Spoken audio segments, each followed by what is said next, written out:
करें शुरू। भारत के पड़ोसी देश सीमा के आधार पे सीक्वेंस में बताएंगे किसकी सीमा की लंबाई कितनी है, उसके सीक्वेंस के हिसाब से भारत के सभी स्थलीय पड़ोसी देशों के नाम बताना है। बताइए। बांग्लादेश, ठीक है। फिर चीन, Pakistan, fourth number Nepal, fifth में आएगा म्यांमार, सिक्स्थ में आएगा भूटान, सेवन में अफगानिस्तान। सही बता रही लड़की। इनकी सीमा बताइए कितने कितने किलोमीटर? 40-96.7, ठीक है। 34-88, ठीक है। 33-23, ठीक है। 1751, ठीक है। 1643, 699, सही है, ठीक है। चलो अगला सवाल बताइए। अंडमान एवं निकोबार द्वीप समूह जो हैं, सीक्वेंस बताएंगे उनका फटाफट।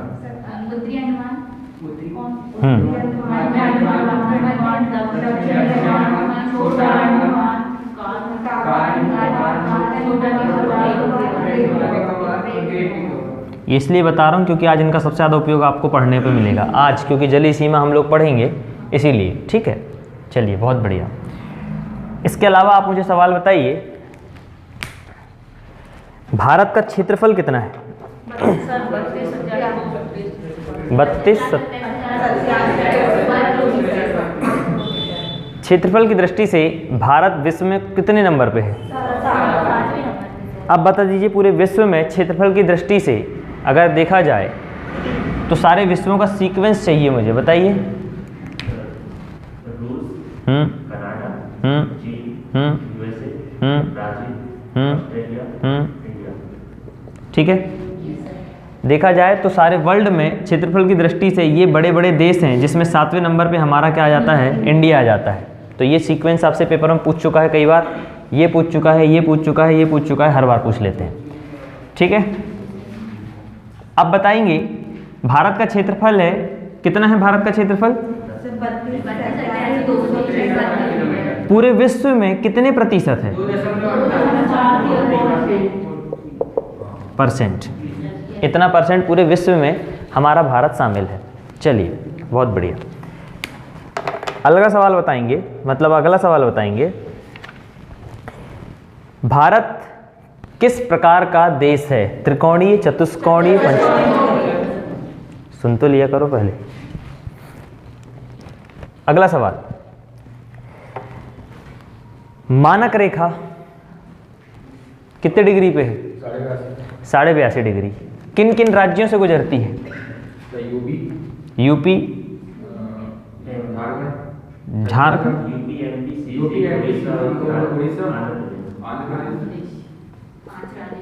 झारखंड नहीं है इसमें शामिल, ठीक है।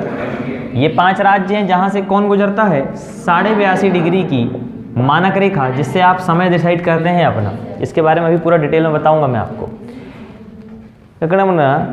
इंटरेस्ट का आंध्र अब बताओ, तुम ही बताओ। चलो पूरे विश्व में या अक्षांश रेखाओं की बात करें तो कितनी अक्षांश रेखाएं हैं? रेखाएं, अक्षांश रेखाएं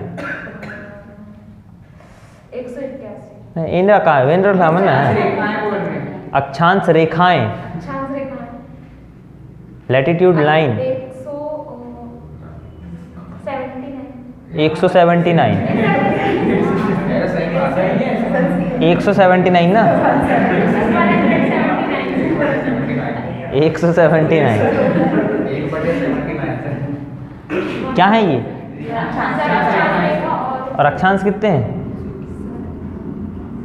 अक्षांश कितने हैं तो फिर? नारकंडल या वेंद्र कला ना, इसको तमिल में बोलते हैं, बहुत गंदा वर्ड, पढ़ नहीं रही हो। 181 क्यों? 181 ही क्यों है? कारण पता होना चाहिए, सबसे बड़ी बात कारण पता होना चाहिए। डेटा तो याद हो ही जाएगा तुमको, आया समझ में? 179 से 2 बिंदु माइनस करते हैं अपन लोग। ये आपने देखा होगा पूरी पृथ्वी है, इसमें आड़ी आड़ी जो रेखाएं होती हैं ये आपकी अक्षांश रेखाएं होती हैं। जिस दिन ये अक्षांश रेखा यहाँ हो जाएगी तो ये रेखा नहीं बन पाती, केवल बिंदु बन जाती है, और यहाँ पे भी बिंदु बन जाती है तो ये बिंदु हो जाती है, रेखा नहीं कहलाती। इसीलिए ये आपकी 181 से 2 माइनस करते हैं तो 179 होती हैं आपकी रेखाएं। अब बताओ देशांतर कितने हैं? 360। आया समझ में? देशांतर ये वाले होते हैं, देशांतर आपके ये हैं 360।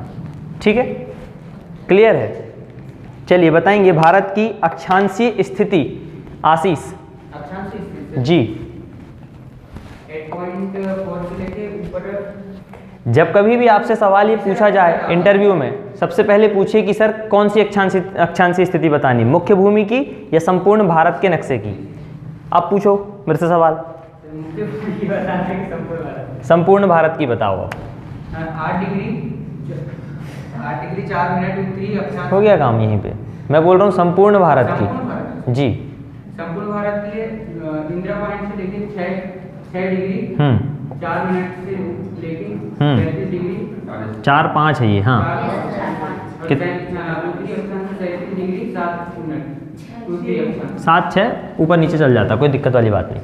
कल किनील ने एक बात बोला था कि सर वो 1986 नहीं है, 1993, 1896 नहीं है। Yes sir. अब ये आप जाके एक बार नेट में गवर्नमेंट की वेबसाइट में भी जाके चेक करना, 2 अलग अलग डेटें दे दी हुई हैं इसमें। देखो 1893 भी दिया हुआ है और 1896 भी दिया हुआ है।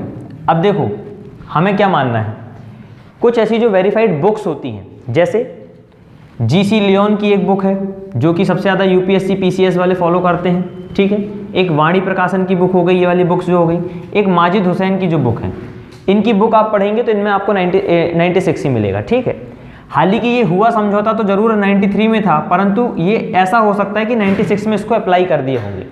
तो ऑप्शन देख के टिक कर देना कि जो अफगानिस्तान का जो समझौता हुआ, जो रेखा बनी है डूरंड रेखा, कल जो मैंने आपको बताया था अफगानिस्तान के साथ जो डूरंड रेखा बनी है, ये डूरंड रेखा की डेट को लेके कल एक विवाद बना है। एक है 1893, एक है आपका 1896। अब आप किसको मानेंगे? इंटरनेट में सर्च करेंगे आपको तो विकिपीडिया दुनियादारी में आपको ये मिल रहा है, कुछ कुछ किताबों में भी ये मिल रहा है, परंतु जो वेरीफाइड बुक्स हैं उनमें कहीं पे भी 93 ना मान के उन्होंने 1896 माना है। ठीक है, तो ऑप्शन देख लेना, अगर 93 दिया है तो 93 मार देना, 96 दिया है तो 96 मार देना। अगर दोनों आ गए तो क्या मारोगे?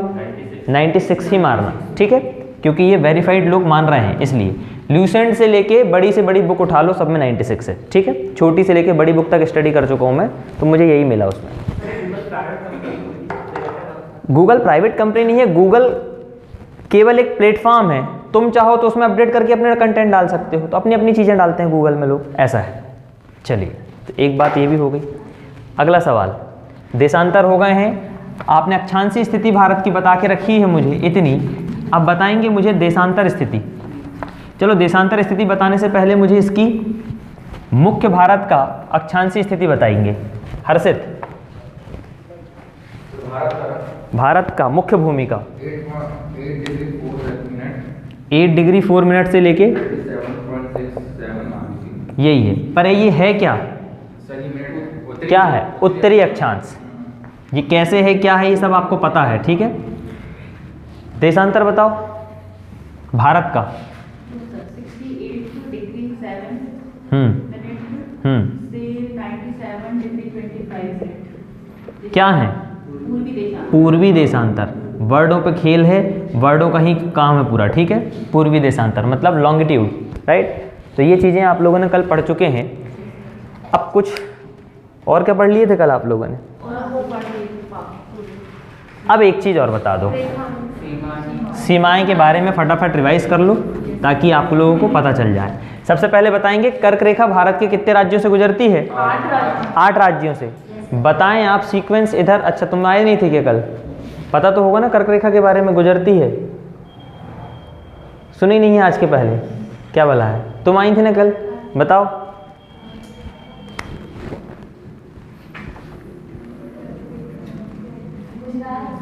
देख के नहीं बताना, मेरे पीछे भी आंख है। गुजरात, राजस्थान, कहाँ पहुंच गई एकदम से लड़की? हाँ, फिर छत्तीसगढ़ जाती है कि नहीं जाती?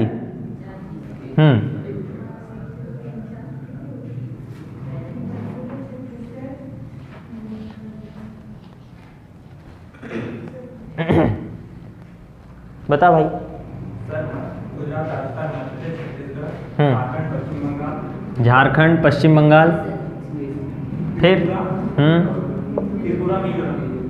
ठीक है, ध्यान रखो, ये पूछते हैं, सीक्वेंस पता कर लेते हैं, ये सीक्वेंस में ही आपको पता रहना चाहिए। निम्न में से किस राज्यों में कर्क रेखा 23.5 डिग्री की नहीं गुजरती है? ऐसा पूछेंगे तो ऑप्शन दे देगा गुजरात, राजस्थान, महाराष्ट्र और मध्य प्रदेश। किससे नहीं गुजरती? महाराष्ट्र। ऐसे क्वेश्चन आ जाते हैं। ठीक है, ये कर्क रेखा की बात हो गई आप लोगों की, ठीक है ना। अब इसके बाद आप देखेंगे अगला सवाल आपसे पूछता हूँ मैं कुछ बॉर्डरों को लेके, बताएंगे आप मुझे चाइना और इंडिया की बॉर्डर को क्या कहते हैं? मैकमोहन। मैं जिससे पूछूंगा वो बताएगा। मैकमोहन रेखा, ये किस बॉर्डर को कहा जाता है? तुम बताओ।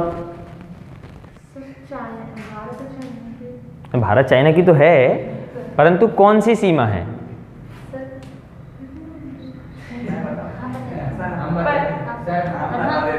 हम क्या, हम बताओ। एक बात बताओ, भारत चाइना रेखा को मैंने 3 भागों में पढ़ाया था आप लोगों को, पश्चिमी, मध्य, पूर्वी। अब बताओ इसमें मैकमोहन कौन सी है? पश्चिमी, पूर्वी है मैकमोहन, हम ये बता। ठीक है, ये जो आपकी पूर्वी रेखा है ये कहलाती है आपकी मैकमोहन रेखा, परंतु आमतौर पे लोग इसको ही मैकमोहन बोल देते हैं, तो ऐसा मानते हैं। इससे जुड़ा कौन सा राज्य है? लद्दाख राज्य की यूनियन टेरिटरी है। मध्य से कौन कौन से राज्य जुड़े? और इसमें सिक्किम है और अरुणाचल प्रदेश है। कुल मिला के कितने राज्य जुड़े हुए हैं चाइना से? 4। 1 2 3 4, यूनियन टेरिटरी 1। चलो पाकिस्तान के साथ आएंगे। सबसे पहले बताएंगे इसकी बॉर्डर कितनी लंबी है चाइना के साथ? 34-88 किलोमीटर है ये, जिसमें सबसे लंबी बॉर्डर किसके साथ है? अरुणाचल प्रदेश के साथ, भारत का अरुणाचल प्रदेश। चलिए पाकिस्तान के साथ हम देखेंगे, पाकिस्तान की बॉर्डर कितनी लंबी है टोटल? 33-23। अब मुझे बताएंगे कितने राज्य जुड़े हैं इसके साथ? बताओ, तुम्हें बताओ, राज्य बताओ। जम्मू कश्मीर, वो एक हाँ, और सर पंजाब, राजस्थान, गुजरात। पंजाब, राजस्थान और ये गुजरात जो है, ये 3 राज्य हैं और एक यूनियन टेरिटरी इसके साथ शामिल हुई है। ठीक है, पाकिस्तान सबसे ज़्यादा बॉर्डर किसके साथ बनती है? बांग्लादेश। सबसे पहले बताओ बांग्लादेश का निर्माण कब हुआ था? बांग्लादेश कब बना? 16 दिसंबर 1991। ध्यान है, आप जानते हो 25 तारीख को सर्चलाइट हुआ था। बांग्लादेश के साथ जुड़े राज्यों के नाम बताएंगे आप? बांग्लादेश जी। पश्चिम बंगाल, मिजोरम, मेघालय, त्रिपुरा, असम है। ठीक है, 5 राज्य जुड़ते हैं। ऐसा कौन सा यूनियन टेरिटरी है जो किसी भी राज्य के साथ सीमा नहीं बनाता? ठीक है, बांग्लादेश के साथ कोई यूनियन टेरिटरी नहीं है। ठीक है, ठीक है।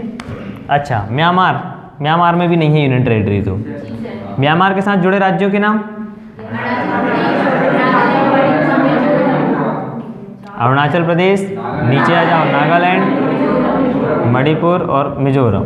अच्छा एक बात बताओ, पाकिस्तान के साथ जो सीमा बनती है, सीमा को क्या कहते हैं? कब बनाई गई थी? Very good. बांग्लादेश के साथ जो सीमा बनती क्या कहते हैं?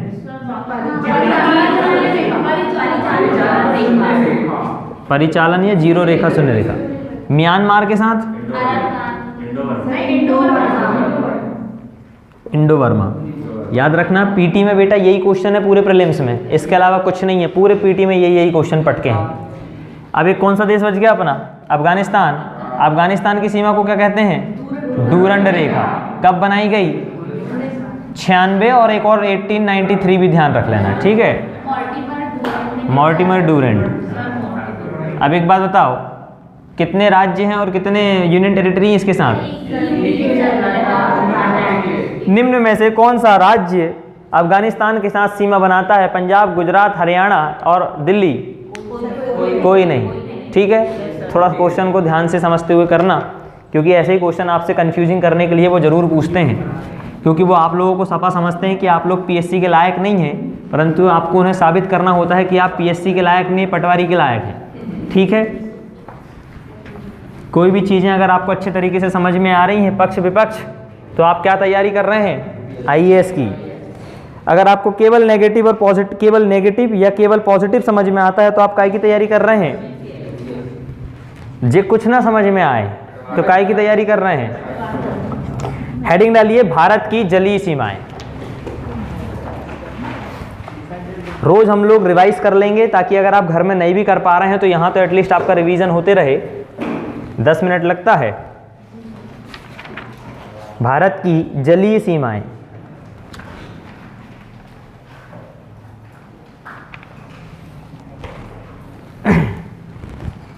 और जलीय सीमा के साथ साथ भारत का एक बेहतरीन सा नक्शा बना लीजिए फटाक से।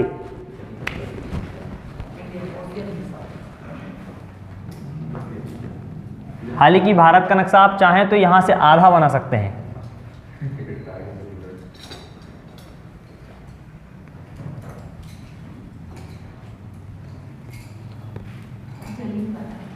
हाँ, इतना आधा ही बनाएंगे आप। ठीक है,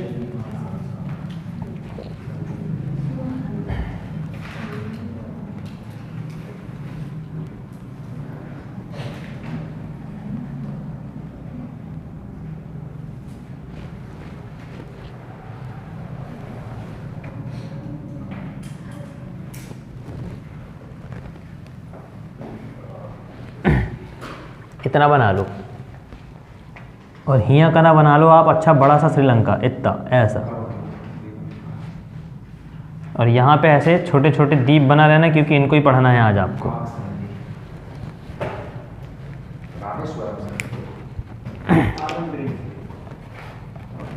एक और बता देते, पम्बन द्वीप भी एग्जैक्टली आंसर बन जाता। ठीक है, और आप लोग सब में अपने पास एक एक एटलस ज़रूर लेके आएंगे कल परसों से। कल से तो एटलीस्ट लेके आएंगे आप, या मंडे से, है ना। एटलस इसलिए क्योंकि ज़्यादा आपके यहाँ नहीं, आप पास में रखी हुई चीज़ों से जल्दी समझ पाएंगे। एटलस में ऐसे मैप वैप बने रहते हैं तो ध्यान रहेगा। वैसे कल परसों तक आपके लिए HD वाला बढ़िया सा एक मैप आ रहा है, कल परसों तक आ जाएगा। जब अपन हिमालय पढ़ेंगे, पर्वत पठार पढ़ेंगे, जैसे नदी पढ़ेंगे तो डुबाएंगे तुमको, वहाँ बैठ के थोड़ी पिकनिक विकनिक मना लेंगे, उन्हें कहा बैठो पानी आनी भर लो, ऐसे पढ़ेंगे, है ना।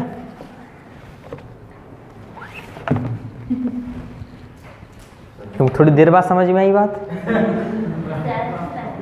चलिए, भारत की जलीय सीमा की अगर हम बात करें तो सबसे पहले जलीय सीमा में भी दो चीजें ध्यान से समझना है। समझिए, भारत ना केवल यहाँ पे है, याद रखेंगे, भारत यहाँ पे अंडमान निकोबार भी है।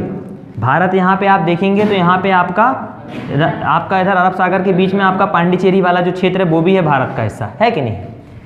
तो हम भारत को दो चीज़ों में समझ के पढ़ते हैं, भारत की मुख्य तटीय रेखा या संपूर्ण भारत की तटीय रेखा या जलीय सीमा कहलाती है।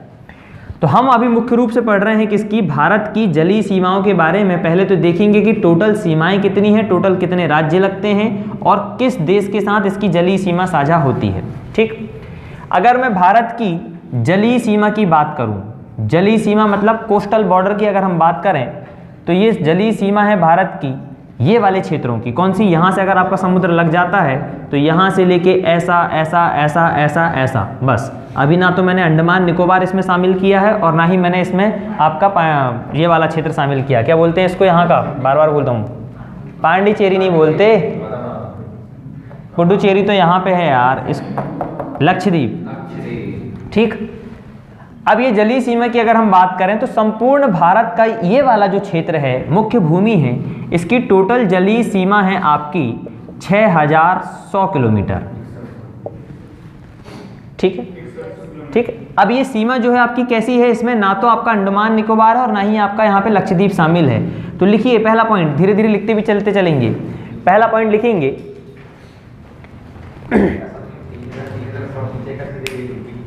नहीं, लिखिए, लिखते भी चलते चलना है ताकि आपको ध्यान रहे। भारत की मुख्य भूमि की तटीय सीमा की लंबाई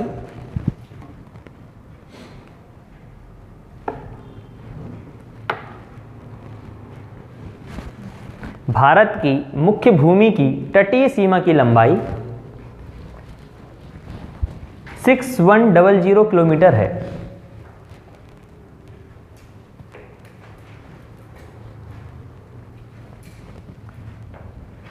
ठीक है, आप देख लीजिए। तो ये कैसी सीमा है? केवल भारत की है, पर जब मैं अंडमान निकोबार और लक्षद्वीप को भी शामिल कर लेता हूं तो ये सीमा बढ़ के हो जाती है 7516.6 किलोमीटर हो जाती है टोटल। जब इसमें मैंने क्या मिला लिया? अंडमान एवं निकोबार मिला लिया मैंने, और साथ ही साथ मैंने इसमें क्या मिला लिया है? लक्षद्वीप को भी शामिल कर लिया है। मतलब लक्षद्वीप आपका यहाँ है, इधर पे है, और अंडमान निकोबार आप देखते हैं कि यहाँ से ऐसे 7 द्वीप बने हुए हैं पूरे आपके अंडमान निकोबार। तो इन सब की सीमाएं, इसकी सीमाओं और इसकी सीमाओं, इन सबको मिला दिया जाए तो ये बन जाती है 7516.6 किलोमीटर। आपसे सवाल में पूछेंगे भारत की तटीय रेखा, पहले देख लेना कि मुख्य भूमि का पूछ रहा है कि पूरा पूछ रहा है। अगर भारत की तटीय सीमा पूछ लेगा तो आंसर आएगा 7516। कितना आएगा? 7516। परंतु केवल बोले कि भारत की मुख्य भूमि की तटीय सीमा कितनी है तो 6100 किलोमीटर है। दोनों क्वेश्चन आते हैं और दोनों ऑप्शन में भी देगा हमेशा, तो कंफ्यूज नहीं होना है। ठीक है, लिख लो। और संपूर्ण भारत की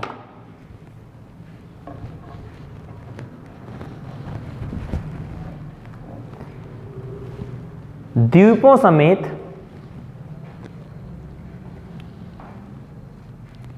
कुल तटीय सीमा की लंबाई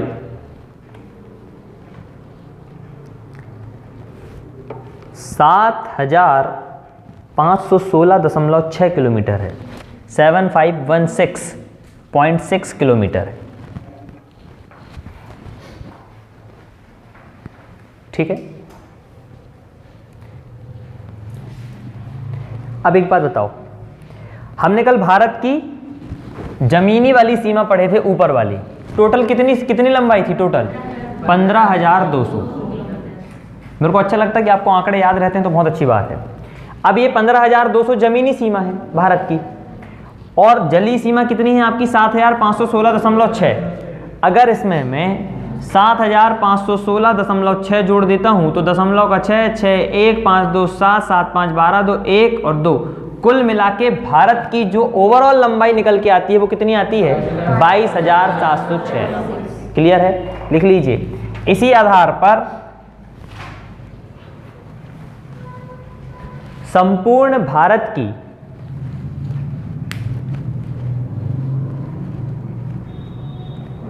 थल और जल सीमा की लंबाई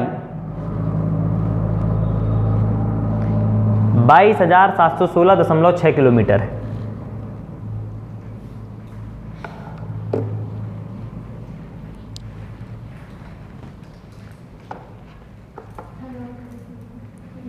लंबाई, लेंथ 22,716.6 किलोमीटर है। ठीक है, अब यहां पे ध्यान से समझेंगे जो क्वेश्चन आपको आएंगे। कहते हैं कि भारत के साथ 9 ऐसे राज्य हैं जो जलीय सीमा साझा करते हैं। 9 राज्य हैं टोटल। जैसे भारत के साथ स्थलीय सीमा कितने राज्य साझा करते हैं? आपने देखा, सारे पाकिस्तान के साथ, इधर के साथ, ऐसे ही भारत के ऐसे 9 राज्य हैं जो जलीय सीमा को साझा करते हैं। अब देखो, आप खुद दिमाग लगा सकते हो कैसे कैसे। अगर यहाँ से चलें अपन तो ये गुजरात मिलेगा आपको, यहाँ पे फिर मिलेगा महाराष्ट्र मिलेगा, छोटा सा गोवा मिलेगा, यहाँ पे मिलेगा केरल, यहाँ मिलेगा कर्नाटक, पहले कर्नाटक फिर केरल रे, फिर यहाँ मिलेगा तमिलनाडु, आंध्र प्रदेश, उड़ीसा और पश्चिम बंगाल। बस अब देखो, 1, 2, 2, 3, 4, 5, 6, 7, 8, 9, कितने राज्य हो गए? 9 राज्य।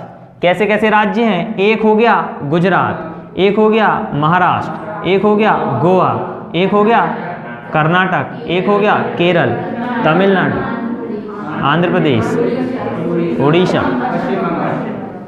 वेस्ट बंगाल। क्लियर है? ये 9 राज्य हैं जो मिलते हैं। पेपर में आएगा, निम्न में से कौन सा राज्य भारत की तटीय सीमा के साथ अपनी सीमा साझा नहीं करता। आमतौर पे वो आपको ऑप्शन दे देते हैं कहाँ के, राजस्थान इधर वाले दे देते हैं। ध्यान रखना, गोवा को ध्यान मत भूलना, नहीं तो गोवा को मत भूल जाना। गोवा छोटा सा है, लोग भूल जाते हैं कि गोवा है कि नहीं है। तो ये 9 राज्य हैं, इनके अलावा जो ऑप्शन में देगा वो आपका सही आंसर हो जाता है। ठीक है, इसके अलावा यूनियन टेरिटरी की बात कर लो, ये तो 9 राज्य हो गए। साथ ही साथ हमारे यहाँ पूरे संपूर्ण भारत को अगर मिला लें तो 4 यूनियन टेरिटरीज भारत की सीमा साझा करती हैं। मुख्य भूमि में 2, संपूर्ण भारत में 2। पूरे भारत में कितनी? 4 यूनियन टेरिटरी। पहली तो एक हो गई आपकी लक्षद्वीप, दूसरा हो गया आपका अंडमान एवं निकोबार, यूनियन टेरिटरी है। अब देखो यहाँ पे आप देखेंगे दमन द्वीप दोनों हैं, ये दोनों मिला के एक हो गए हैं, दमन द्वीप। ठीक, दादर नागर हवेली नहीं है, दादर नागर हवेली अंदर पड़ जाता है। और इसके अलावा पड़ेगा आपका पांडिचेरी, तमिलनाडु के पास में। पांडिचेरी की कहानी पता आपको क्या है? पांडिचेरी की कहानी आप देखना, मैप अगर पढ़ोगे तो एक पांडिचेरी आपको केरल में भी मिलेगा, एक पांडिचेरी आपको, 2 पांडिचेरी तमिलनाडु में मिलेंगे और एक पांडिचेरी आपको आंध्र प्रदेश में भी मिलेगा। क्या है कहानी बताओ? मतलब 4 जिले हैं सर। इसकी स्थापना तो फ्रांसीसी कंपनी ने की थी, परंतु ये मतलब 4 एक समान रूप से क्षेत्र है, इसलिए इनका नाम एक ही रखा है। अरे ऐसे तो बहुत सारे राज्य हैं जिनका नाम क्षेत्रफल है। मतलब एक जैसी बनावट हुई थी इन शहरों में। ये कुल मिला के फ्रांसीसी जब अपने यहाँ आए हुए थे तो उन लोगों की कॉलोनियाँ थी एक प्रकार से, आप ये मान लो। ठीक है, तो ये अकेला ऐसा लौता यूनियन टेरिटरी है जो 4 राज्यों में शामिल है। देखिए कैसे, कौन सी बात कर रहा हूँ मैं? पांडिचेरी की। सुन लो, आज इसकी कहानी भी सुन लो। पांडिचेरी, स्पेलिंग देख लेना, हो सकता गलत हो जाए। एक है तमिलनाडु में जो मुख्य पांडिचेरी है आपका, कहाँ पड़ता है आपका? ये यहाँ पे मेन वाला पांडिचेरी। एक और तमिलनाडु में आपको फिर से मिलेगा जिसका नाम है आपका कराईकल। सुने हैं कराईकल का नाम? ये भी कहाँ है? इसको भी बोलते हैं अपन पांडिचेरी। अरे जो पांडिचेरी बना था तो कितने लोगों से मिलके बना था? माहे, यनम, कराईकल, इन सब से मिलके पांडिचेरी बना था, नहीं बना था? तो कराईकल भी कहाँ पे है? तमिलनाडु पे है। यहीं पे आपको कराईकल मिल जाएगा। फिर आप चले जाएंगे तो आंध्र प्रदेश में आपको मिलता है क्या? यनम। और एक मिलेगा केरल में, आपको मिलेगा माहे। तो ये सबके कोष्टक में जरूर लिखा रहता है पांडिचेरी, ये भी पांडिचेरी, पांडिचेरी। तो the only single one unitary date है वह 4 आपके 4 प्रकार के राज्यों में उसके क्या है, पूरे क्षेत्र विस्तारित होकर पड़े हुए हैं। तो 4 राज्य कौन कौन से हैं आपके? मतलब 3 राज्य हैं, तमिलनाडु, आंध्र प्रदेश और केरल। 3 राज्य में फैला हुआ यूनियन टेरिटरी है और 4 जगह आपको पांडिचेरी देखने को मिलता है। तो याद रखना, ऐसे 4 नहीं होते हैं, केवल पांडिचेरी हमारे लिए तमिलनाडु का जो मुख्य है वही हम मान के चलते हैं, बाकी ये पांडिचेरी के ही हिस्से हैं छोटे छोटे, इनको बस आप ध्यान रख लेना। तो कुल मिला के अगर आप देखें 9 राज्य, 4 यूनियन टेरिटरी में आप देखेंगे, एक लक्षद्वीप हो गया, एक अंडमान निकोबार हो गया, एक आपका पांडिचेरी हो गया और एक आपका दमन द्वीप। ऐसे 4 यूनियन टेरिटरी हैं जो भारत की जलीय सीमा को साझा करते हैं। ठीक है, फटाफट लिखिए इसमें, यही याद कर लो ताकि घर में याद नहीं भी कर पाओ तो ध्यान रहना चाहिए। लिखिए, भारत की मुख्य भूमि की तटीय सीमा के मुख्य भूमि की तटीय सीमा में 9 राज्य स्पर्श करते हैं।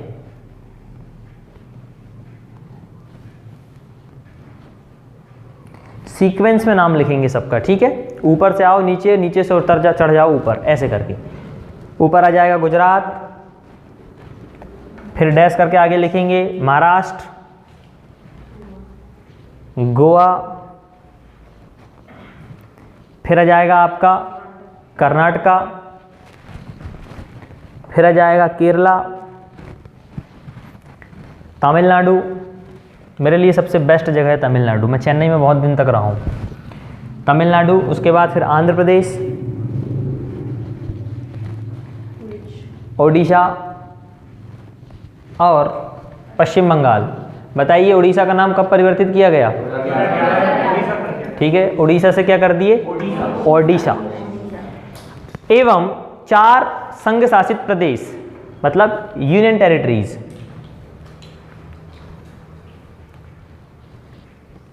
इसमें 2+2 करके लिखेंगे। ठीक है, 2+2 में 2 कौन से हैं? दमन द्वीप और एक पांडिचेरी, ये आपके मुख्य भूमि में है। और अगले 2 लक्षद्वीप और अंडमान निकोबार।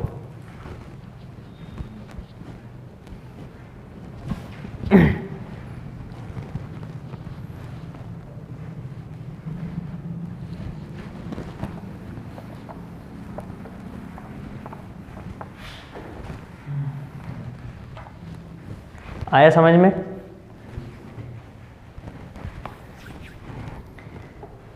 अब कहानी केवल दो प्रकार की आपको पढ़ना है कि इतने सारे राज्य तो बने हैं, पर इनमें से कौन सा ऐसा राज्य है जो सबसे लंबी तटीय सीमा बनाता है। तो ऐसा राज्य है आपका गुजरात, जो कि 1215 किलोमीटर की क्या बनाता है, तटीय सीमा बनाता है। ठीक है, लिख लीजिए, गुजरात सबसे लंबी तटीय सीमा बनाता है 1215 किलोमीटर की।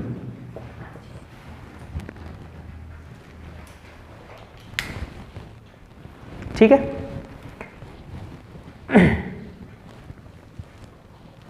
गुजरात एक ऐसा राज्य है जो सबसे लंबी तटीय सीमा बनाता है। कितने किलोमीटर की? 1215 किलोमीटर की।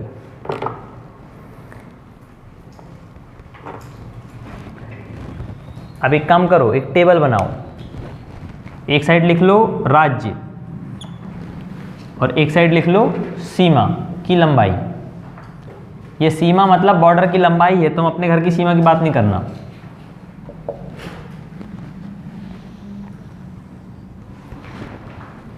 ऐसी टेबल बना लो तो अब भी याद करा देते हैं आपको यहीं पे।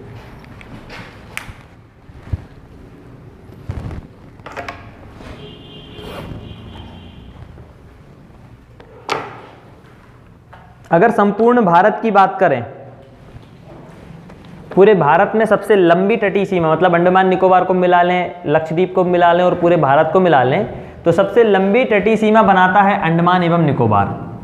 अंडमान एवं निकोबार ये एक यूनियन टेरिटरी है जो सबसे लंबी सीमा बनाता है। ठीक है, और इसकी सीमा की लंबाई है 1962 किलोमीटर। इसमें लगभग 800 से भी ज़्यादा द्वीप हैं टोटल।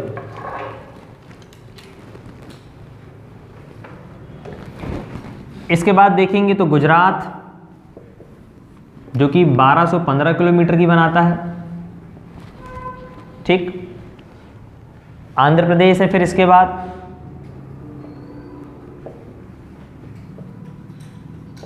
जो कि 974 किलोमीटर की बनाता है। तमिलनाडु है फिर इसके बाद, जो कि 907 किलोमीटर की बनाता है। महाराष्ट्र है फिर इसके बाद, जो कि 653 किलोमीटर की बनाता है। ठीक, महाराष्ट्र के बाद केरल है, केरला, जो कि 509 समथिंग 570 किलोमीटर की बनाता है।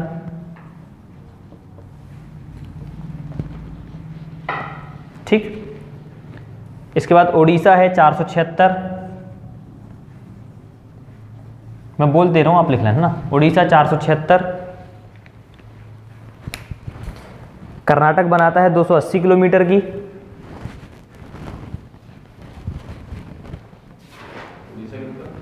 ओडिशा बनाता है 476, फिर कर्नाटक बनाएगा 280 किलोमीटर की, और पश्चिम बंगाल बनाएगा 158 किलोमीटर 158।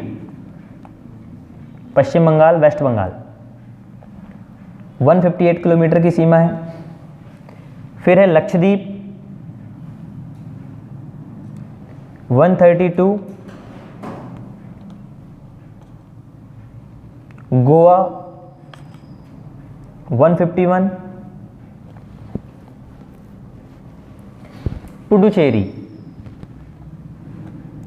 31 किलोमीटर की 31, और दमन द्वीप बनाता है 10 किलोमीटर की।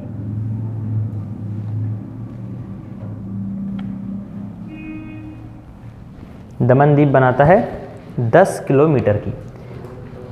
अब एक बात दिमाग से देखो, यहाँ पे सवालों को सॉल्व कैसे करना है, जब अगर आपको चीज़ें ना भी पता हो तो कैसे हल किया जाता है। देखिए, आपके पास ये पूरा आंकड़ा है और इस आंकड़े में 4 यूनियन टेरिटरी आपको दिख रही हैं। अगर सवाल आ जाए कि तटीय सीमा के आधार पे सबसे सीक्वेंस में अगर आपको यूनियन टेरिटरी को जमाना है तो कैसे कैसे जमाओगे? सबसे पहले नंबर पे कौन आएगा? अंडमान एवं निकोबार।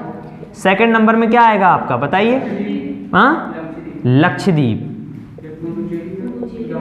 फिर आ जाएगा आपका पुडुचेरी, और फिर आ जाएगा आपका दमन एवं दीव। कुल मिला के ऐसे ही क्वेश्चन आपसे पूछे जाएंगे, तो ये आपको सीक्वेंस पता रहना चाहिए कि किसकी लंबाई के बाद कौन है, किसकी लंबाई के बाद कौन है। तो सबसे बड़ा यूनियन टेरिटरी कौन सा है? अंडमान एवं निकोबार। और सबसे छोटा द्वीप कौन सा है? दमन द्वीप। दो प्रकार के क्वेश्चन बनेंगे यहाँ से आपसे कि सबसे बड़ा राज्य जिसकी सबसे लंबी तटीय सीमा है तो राज्य हो जाता है गुजरात, परंतु यूनियन टेरिटरी की बात करेंगे तो हो जाता है अंडमान निकोबार। सबसे छोटा राज्य जो कौन सा राज्य है जो सबसे छोटी जलीय सीमा बनाता है, तो कौन सा राज्य है? गोवा। कौन से? गोवा नहीं, राज्य में गोवा ही है। कितनी की बनाता है? 100। इससे कम तो पश्चिम बंगाल बनाता है। गोवा ही है, हाँ। तो गोवा बनाता है 151 की, ठीक। पश्चिम बंगाल 158 है ना, ज़्यादा है। और यूनियन टेरिटरी कौन सा है जो सबसे कम बनाता है? दमन द्वीप, जो कि 10 किलोमीटर की है, ठीक। अब यहीं पे इसको आपको याद करना है सारी की सारी चीज़ें। शुरुआत के 5 और अंतिम के 5 आपको पता रहना चाहिए, नहीं तो पेपर में दिक्कत हो जाएगी आपकी, ठीक। सबसे पहले याद करेंगे नामों को। शुरुआत के 5 नाम देखो पहले क्या क्या हैं? अंडमान निकोबार, गुजरात, आंध्र प्रदेश, तमिलनाडु, महाराष्ट्र, यहाँ तक बस 5 तो ये शुरू के पता रहना चाहिए, ठीक। कौन कौन से हैं? अंडमान निकोबार, गुजरात, फिर आ गया आंध्र प्रदेश, तमिलनाडु, महाराष्ट्र, ये है। कितनी सीमा है इसकी? 1962, फिर 1215, 974, 907। सीमा अगर नहीं भी याद है ना तो बस राज्यों के नाम याद रहना चाहिए आपको, ठीक है ना। कौन कौन से नाम है आप बताओ, इधर से देख के नहीं बताना तो।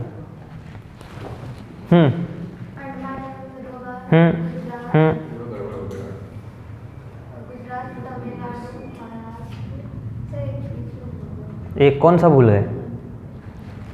देख लो एक बार। पहले है अंडमान निकोबार, गुजरात, आंध्र प्रदेश, तमिलनाडु, महाराष्ट्र। अब बताओ शुरू के 5।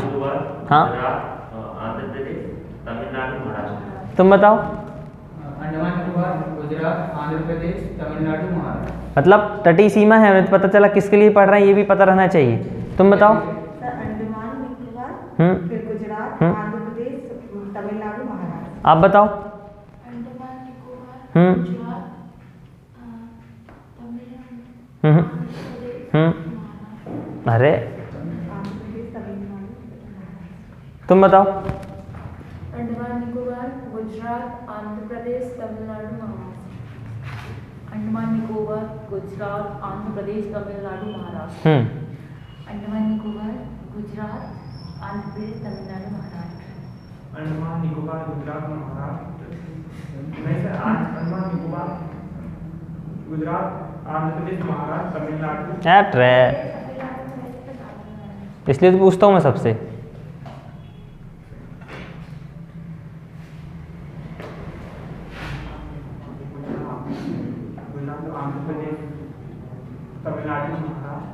ऐसे बोलो ना, ठीक। शुरू के 5 राज्य याद हो गए आपको। सुनिए, अंडमान निकोबार, गुजरात, आंध्र प्रदेश, तमिलनाडु, महाराष्ट्र। आप सबके याद मत करो, नीचे से 5 याद कर लो उल्टे। दमन द्वीप है, उसके ऊपर फिर गोवा, फिर लक्षद्वीप। बस ऐसे उल्टे याद कर लो इनको, ठीक। दमन द्वीप है, फिर आपका पुडुचेरी है, फिर उसके बाद गोवा है, फिर लक्षद्वीप है, फिर पश्चिम बंगाल है। बस उल्टे याद कर लिया करो। जब ज़्यादा चीज़ें होती हैं तो शुरू के 5 और अंतिम के 5 पता रहना चाहिए आपको, बस, ठीक।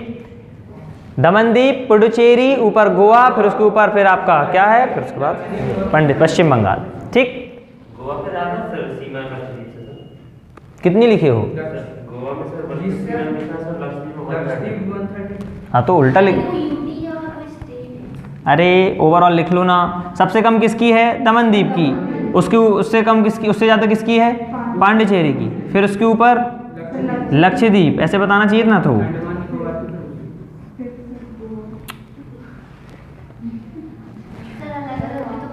भरोसा ही नहीं है तुम लोगों के ऊपर। अच्छा, ऐसे यूनियन टेरिटरी के हिसाब से पूछ रहे हो क्या? ठीक है ना, तो कोई दिक्कत वाली बात नहीं है, ऐसे कर लो। चलो, पहले तो 4 आपको पता है ये यूनियन टेरिटरी के बारे में, ये हो गया है। राज्यों का देख लो, सबसे कम राज्य किसकी सीमा है सबसे कम की? गोवा की। फिर पश्चिम बंगाल, फिर कर्नाटक, फिर केरल। कर्नाटक,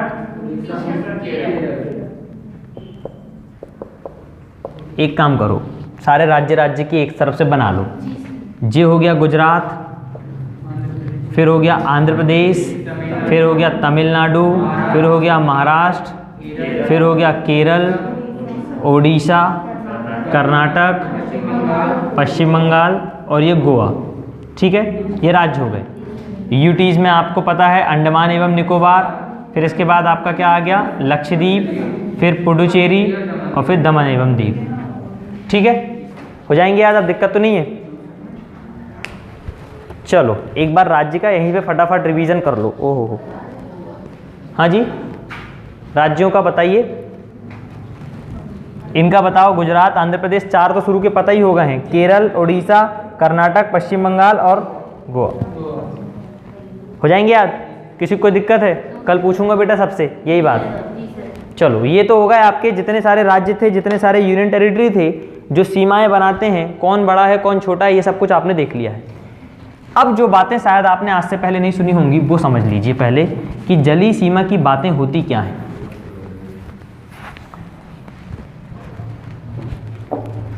देखो,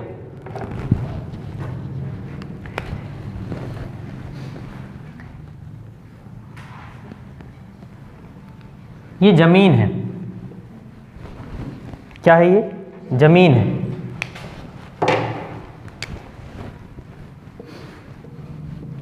यहां पे तुम लोग घूमने आते हो, ठीक? जिसको समुद्र मत समझना, समुद्र तो इधर है। अब ये जो जमीन है इसका तट आप देख रहे हैं, कोई आगे है कोई पीछे है, कोई आगे पीछे ऐसे ऊबड़ खाबड़ टाइप का है। तो इन सारे तटों को एक लाइन में लाने के लिए एक सीमा रेखा खींची जाती है। ऐसी एक सीमा रेखा खींची जाएगी सारे समुद्र में। ये जो समुद्र की जो रेखा कहलाती है, ये कहलाती है आपकी आधार रेखा। आधार रेखा, ठीक है? आधार रेखा मतलब बेसिक रेखा। ये क्या है? ये जमीन है। जमीन के बाद यहाँ से आपका क्या है? समुद्र शुरू हो जाएगा, पूरा की पूरा यहाँ पे आपका क्या होगा? समुद्र शुरू होगा। तो इन उबड़ खाबड़ तटों को मिलाने के लिए एक रेखा टाइप बनाई जाती है जिसे कहा जाता है आधार रेखा। और ये जो आधार रेखा है और ये समुद्र तट है, मतलब ये जो जमीन है और ये आधार रेखा, इसके बीच में थोड़ा थोड़ा जल रहेगा, गीली गीली जमीन रहेगी। तो ये जो जमीन रहती है जिसको आप तट कहते हैं, बीच बीच आप घूमने के लिए जाते हैं, ये कहलाता है आपका इनर वाटर। इनर वाटर मतलब आंतरिक जल, ठीक है? ऐसा डायग्राम बनाते चलो जरा, परंतु नाम इसको इसी के अंदर लिखते चलना है ना। ऐसे आंतरिक वाटर लिखोगे यहीं पे लिख लेना, आधार रेखा ऐसे ऊपर साइड लिखते चलना। देखो आज आपको बताता हूं कि समुद्र की कहानी क्या होती है। ऐसा बना लो एक स्थल, ये है आपका क्या? स्थल, जमीन या स्थल।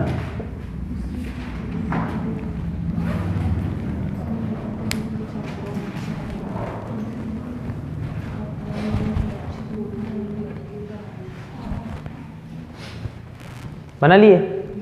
जल्दी जल्दी बनाओ।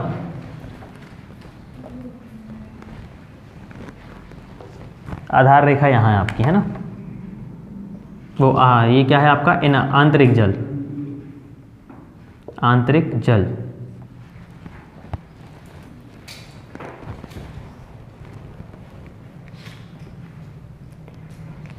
अब इसके बाद 12 मील आगे चल जाएंगे इससे आप, तो एक रेखा और मिलेगी आपको।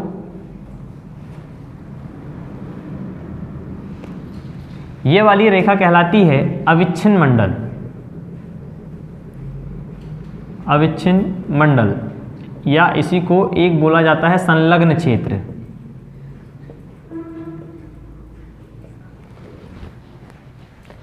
संलग्न क्षेत्र इंग्लिश में बोलते हैं कंटिजियस जोन, ठीक?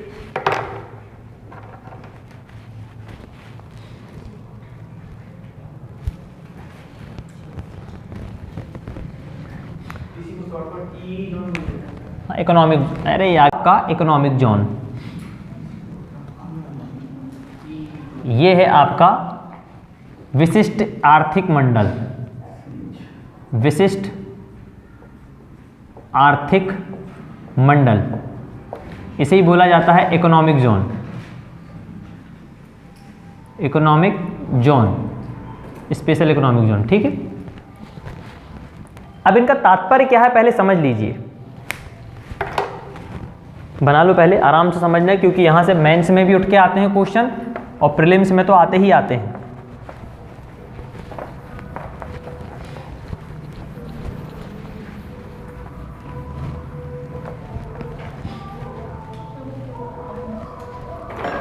अविच्छिन्न मंडल, उसी को संलग्न बोलते हैं, इंग्लिश में बोलते हैं उसको कंटिन्यूअस जोन बोलते हैं। COUNTO continuous, GOUS zone, continuous zone, संलग्न क्षेत्र, ठीक है।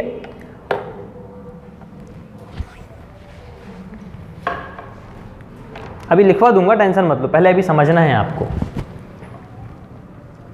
ये क्यों समझा रहा हूं, पहले ये बात समझ लीजिए। अब देखो यहां से ध्यान से समझना, मैं अगर इसको आधार रेखा को 0 मान के चलता हूं, आधार रेखा क्या है, 0 है। ये रेखा से लेके ये रेखा की दूरी, मतलब आधार रेखा से लेके आपकी अविच्छिन्न मंडल या संलग्न क्षेत्र या संलग्न रेखा की जो दूरी है, ये है आपकी 12 मील। 1 मील में कितने किलोमीटर होते हैं, किसी को पता है? 1.852 किलोमीटर होता है 1 मील में, ठीक है। तो ये कितने मील है, लगभग 12 किलोमीटर। और फिर इसके अगले 12 किलोमीटर में आप देखेंगे तो आपको मिलेगा इकोनॉमिक जोन, ठीक है। तो यहां से ये 12, तो यहां से ये कितना हो गया, 24, अगले 12 में ये हो गया। अब ये क्यों बता रहे हैं ये भी समझ लो। जो भारत है, भारत की जो सेना है या भारत का जो अधिकार है, उसके हिसाब से ये क्षेत्र बांटे जाते हैं, ना केवल भारत के लिए बल्कि संपूर्ण देश में, सबके लिए, कि जो जो देश समुद्र से लगे हुए हैं उनका समुद्र में कितना कितना अधिकार रहेगा, ये डिपेंड करता है, ठीक। तो ये आधार रेखा से अगर आप पहली रेखा में जाते हैं, मतलब आधार रेखा से अगला 12 मील अगर आप जब जाते हैं, तो ये कहलाता है आपका टेरिटोरियल सी, या इसको हिंदी में बोलते हैं प्रादेशिक सीमा। अभी सब लिखवा दूंगा, बस समझ लो। प्रादेशिक सीमा, यहां पे क्या करता है भारत, ये वाला जो क्षेत्र होता है, अच्छा एक तो आधार रेखा वाला जो क्षेत्र है, यहां तक तो भारत जैसा चाहे वैसे अपनी मनमर्जी चला सकता है। देखो कैसे, तुम जाओगे जब कभी समुद्र के किनारे गए होंगे, कितने लोग हैं जो समुद्र घूमने गए, एक भी नहीं गए आज तक, नदी तालाब घूमे तुम लोगों ने, बस कुछ नहीं घूमे हो। समुद्र के पास जाओगे तो वहाँ पे आप देखना जो आपके बीच होते हैं, वहाँ पे दुकानें लगी रहती हैं, लोग घूमने के लिए आते हैं, तो आराम से सब लोग घूमने आते हैं, किसी को कोई दिक्कत होती क्या, नहीं होती ना। जबकि भारत की सीमा तो ये है, सुनना, भारत की सीमा तो ये है, परंतु आपके जो तट बने होते हैं वो भारत की सीमा से बाहर बने होते हैं, बने होते कि नहीं होते। तो ये क्षेत्र में क्यों घूम रहे हैं लोग, बिकॉज ये क्षेत्र जो है ये क्या कहलाता है, आपका आधार रेखा वाला क्षेत्र कहलाता है, और इस वाले क्षेत्र में भारत का पूरा अधिकार होता है। ना केवल भारत का, बल्कि जिस जिस देश के साथ आधार रेखा जुड़ी होगी, जैसे मान के चलो ये ऑस्ट्रेलिया कोई देश है और ऑस्ट्रेलिया के चारों तरफ पानी पानी भरा हुआ है, तो पानी एकदम जमीन में थोड़ी आके टच होता है, पहले थोड़ा सा तो रेत रेत वाला जमीन क्षेत्र रहता है ना, जिसको आप कोस्टल बोलते हैं, बीच चीज बोलते हैं। तो ये वाले क्षेत्र में तुम देखना लोग घूमने जाते हैं, बढ़िया दुकान भी लगा लेते हैं, खा रहे हैं, पी रहे हैं, कुछ तो पड़े हैं उनका धूप ही सेंक रहे हैं, ऐसे वाले। तो इस प्रकार के क्षेत्र में भारत का पूरा पूरा अधिकार होगा, जैसे चाहे वैसे काम यहाँ पे वो कर सकता है, कोई रोक टोक नहीं होगी। फिर आधार रेखा से जैसे ही वो आगे वाले क्षेत्र में जाएगा, मतलब आधार रेखा से अविच्छिन्न मंडल या कंटिन्यूअस जोन तक जाएगा, तो इस वाले क्षेत्र में भारत के 2 प्रकार के काम होते हैं। इस वाले क्षेत्र की इसको क्या करना पड़ेगा, सफाई करना पड़ेगा, जिस देश का अविच्छिन्न मंडल उसको सफाई करना पड़ेगा। सीमा शुल्क लगेगा यहाँ पे आपका, कि कोई भी अगर मान चलो बाहर की कोई नौका वोका आ रही है, तो जैसे ही वो यहाँ पे घुसेगी, इस वाले क्षेत्र में आएगी, तो उसको क्या देना पड़ेगा, आपको टैक्स देना पड़ेगा, ठीक। तो इस प्रकार की चीज़ों के लिए बनाया गया आपका ये वाला क्षेत्र, कौन सा, संलग्न क्षेत्र। अब अगले 12 मील और आगे चले जाएंगे तो यहाँ से आपका शुरू हो जाता है आपका इकोनॉमिक जोन। यहाँ वाला जो क्षेत्र कहलाता है, ये कहलाता है आपका उच्च सागर, भयंकर ही गहरा है यहाँ पे, मतलब यहाँ पे बहुत बड़ा सागर है ये। और उसके पहले का जो 12 मील वाला जो क्षेत्र है, यहाँ पे क्या होता होगा, यहाँ पे तो सफाई होगी, सीमा शुल्क का निर्धारण होगा।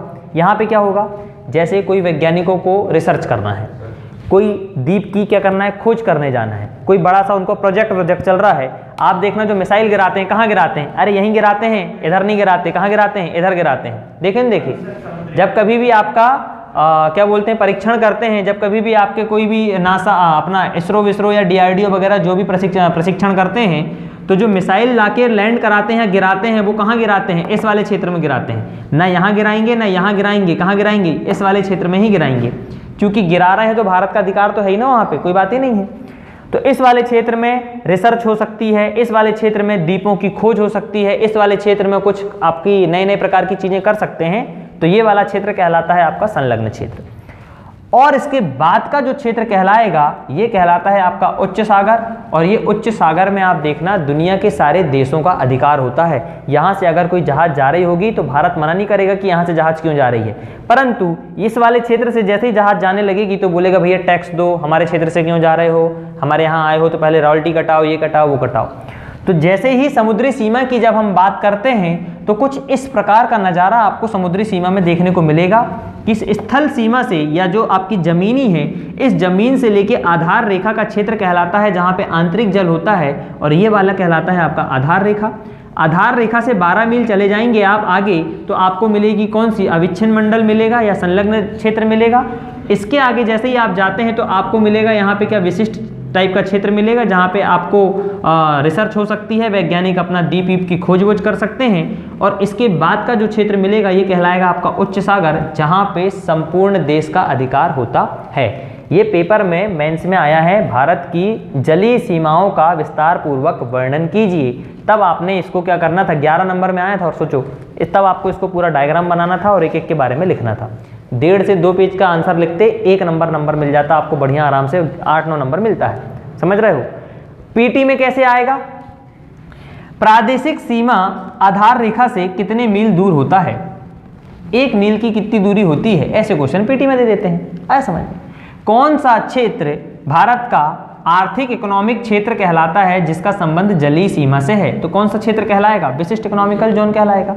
किस क्षेत्र में वैज्ञानिक जलीय सीमा के अंतर्गत रहते हुए रिसर्च या द्वीपों की खोज करते हैं, कौन सा क्षेत्र है, अविच्छिन्न मंडल है। आया सवाल। ऐसे आपके पीटी में क्वेश्चन आते हैं। तो बना लो ये डायग्राम पहले पूरा, फिर इसके बारे में आपको लिखवाता हूँ, पढ़िए। बन गया डायग्राम, चलिए लिखिए। टोटल सीमा कितनी होती है किसी भूभाग? टोटल आपकी यहाँ से 0 से लेकर 24 मील तक की दूरी है आपकी, बस किसी भी देश की 24 मील तक की दूरी पे उसका पूर्ण कब्जा है, ठीक है, यहाँ तक उसको कोई दिक्कत नहीं। 24 मील के बाद जैसे ही आप आगे जाओगे तो सारे देश वहाँ पे अपनी अपनी नाव लाके खड़े हो जाएंगे, ठीक है। चलो लिखिए। नॉटिकल मील वो दूरी है एक प्रकार की, ठीक है ना, नॉटिकल भी आपकी एक प्रकार की दूरी है, यूनिट है नॉटिकल नापने की। लिखिए सबसे पहले,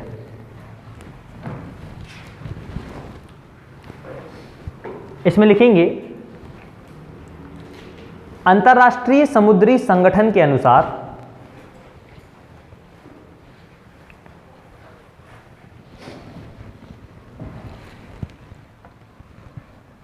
अंतर्राष्ट्रीय समुद्री संगठन के अनुसार किसी देश की जलीय सीमा को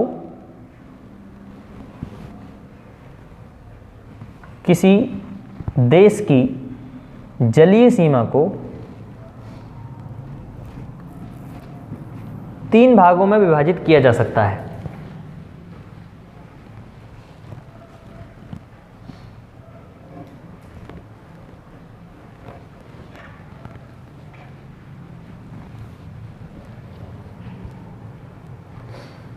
नंबर पहला, प्रादेशिक जल सीमा, पहले नंबर पे डालेंगे प्रादेशिक जल सीमा। इसी को इंग्लिश में बोला जाता है टेरिटोरियल सी।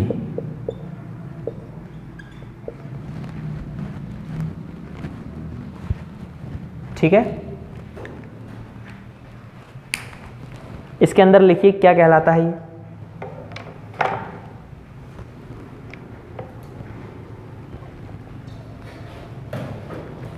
अच्छा, एक नाम और इसका देखने को मिलता है पेपर में, मैरीटाइम बेल्ट भी बोलते हैं इसी को, मैरीटाइम बेल्ट।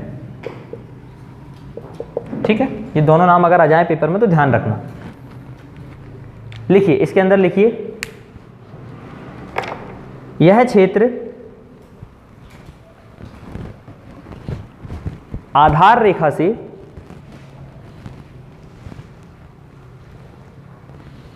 आधार रेखा से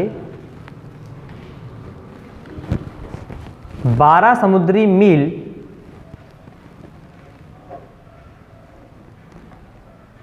जो समुद्री मील है उसी को इंग्लिश में नॉटिकल मील बोलते हैं ना। तो समुद्री मील है कुछ नहीं, केवल दूरी को नापने का एक यूनिट है, जरिया है। जैसे आप किलोमीटर, मीटर, ऐसे ही समुद्र की दूरी को नॉटिकल मील में नापते हैं, समुद्री मील हिंदी में बोलते हैं।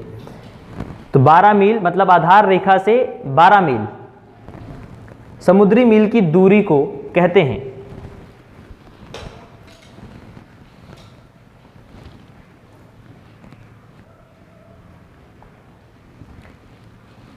इस क्षेत्र के उपयोग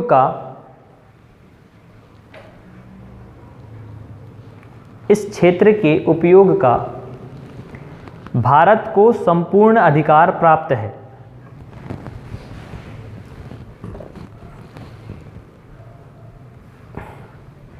भारत को संपूर्ण अधिकार प्राप्त है। अब यहीं पे एक नोट बना के लिख लो कि आधार रेखा किसको कहते हैं। ठीक है, इंटरव्यू में पूछ सकते हैं आपसे ये बातें, आधार रेखा किसको कहते हैं। हेडिंग टाइप डाल लो छोटी सी, आधार रेखा।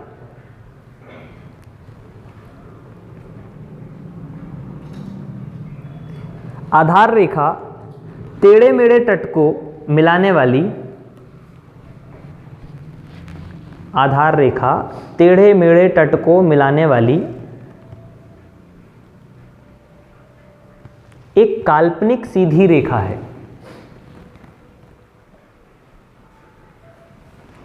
एक काल्पनिक सीधी रेखा है।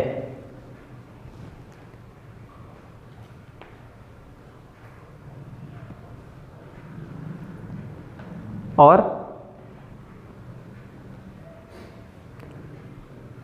आधार रेखा एवं स्थल के बीच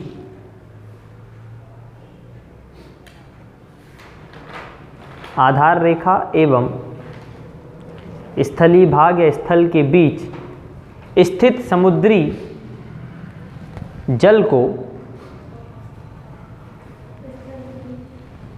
आधार रेखा और स्थल के मध्य या बीच स्थित समुद्री जल को क्या बोलते हैं? आंतरिक जल बोलते हैं। 3 नंबर में आता है मेंस में लिखने के लिए। ठीक है, आंतरिक जल क्या है? तो क्या करोगे, केवल इतना सा डायग्राम बना देना है ना, पूरा भी बना दोगे तो दिक्कत नहीं है, इतना बना देना और बता देना आधार रेखा और स्थल के मध्य में जो समुद्री जल होता है इसे क्या बोलते हैं? आंतरिक जल बोलते हैं। ठीक, कई आदमी आंतरिक जल सोचते हैं, उनका शरीर के अंदर का जल होगा, उनका आंतरिक जल। कुछ सोचते हैं कि जमीन के अंदर का जल होगा, अरे आंतरिक नहीं बोलते, उसको भूमिगत जल बोलते हैं, समझ में। तो आंतरिक जल क्या कहलाता है आपका? ये आधार रेखा और इसके बाद। ठीक, सेकंड नंबर पॉइंट डालेंगे, एक तो हो गया आपका प्रादेशिक जल सीमा, दूसरा है संलग्न क्षेत्र या अविच्छिन्न मंडल।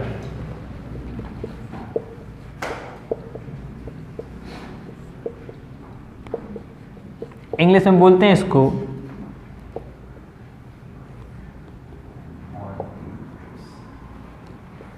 कंटिजियस जोन।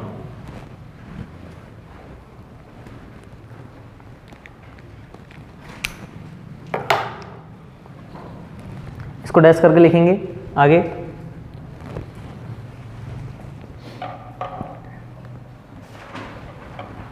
आधार रेखा से 24 समुद्री मील की दूरी तक, कहां से कहां तक? यहां से लेके यहां तक। आधार रेखा से 24 समुद्री मील तक के क्षेत्र को संलग्न क्षेत्र कहा जाता है।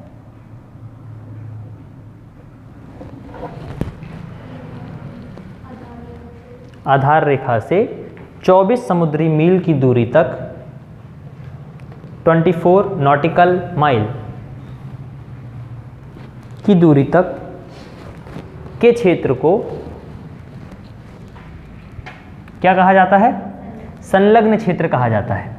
ठीक, इसी में लिखें, इस क्षेत्र में भारत को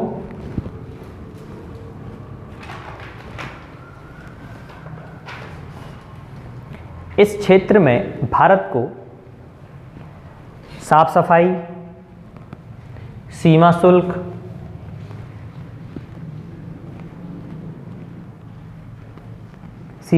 की वसूली लिख लो। हाँ, जो आएंगे तो उनकी सीमा से नहीं लगेगी कि टैक्स लगता है। सीमा शुल्क की वसूली और कुछ वित्तीय अधिकार प्राप्त होते हैं। कुछ वित्तीय अधिकार प्राप्त होते हैं। अब इसके बाद एक चीज़ और समझ लो, जो इकोनॉमिक मंडल है, यहाँ पे कितनी दूरी पे आप मान सकते हैं, ये भी तो एक पता रहना चाहिए ना कि हम कितनी दूरी तक हमारा क्षेत्र माने, हमारा आर्थिक इकोनॉमिक जोन माने। तो यहाँ से जीरो से, आधार रेखा से आप 200 माइल दूर जाएंगे, मतलब 200 नॉटिकल माइल आप दूर जाएंगे, तो ये वाला जो क्षेत्र है, इतना क्षेत्र है आपका आर्थिक जोन। समझ में आ रहा है? ये है आपका आर्थिक जोन। यहीं पर आपका क्या होगा, सारी की सारी प्रक्रियाएं होंगी। और इसके बाद के जोन जो आपका उच्च सागर कह रहा हूं जिसको मैं, इसमें भारत का किसी भी प्रकार का कोई अधिकार नहीं होगा। यहाँ पे हर प्रकार के देशों का, सभी प्रकार की कंट्रियों का अधिकार होता है। तो आधार रेखा से 200 माइल दूरी तक का जो क्षेत्र कहलाएगा वो कहलाएगा आपका इकोनॉमिकल जोन, जिसे हम कहते हैं विशिष्ट आर्थिक मंडल के नाम से जानते हैं। कहाँ से है ये, कितने मील दूर है? आधार रेखा से 200 माइल दूरी पे है। इस वाले क्षेत्र में क्या किया जाता है, आमतौर पर जो साइंटिस्ट लोग हैं या जो द्वीपों वीपों की खोज की जाती है वो कहाँ की जाती है? इसी वाले क्षेत्र में की जाती है। ठीक, इधर तो साफ सफाई और वित्तीय क्षेत्र चल रहा है इनका भी। कुल मिला के अपने इन लोगों से इतना दूर कर दिए हैं ताकि किसी को प्रभाव न पड़े। ठीक, लिखिए, इसमें लिख लीजिए।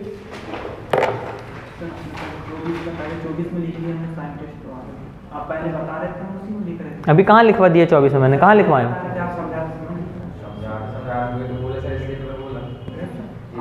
चलो इसमें करेक्ट कर लो ना, तो कोई दिक्कत नहीं। अरे इधर में आपका क्या है, ये प्रारंभिक क्षेत्र है, फिर इसके बाद आपका क्या क्षेत्र है, आपका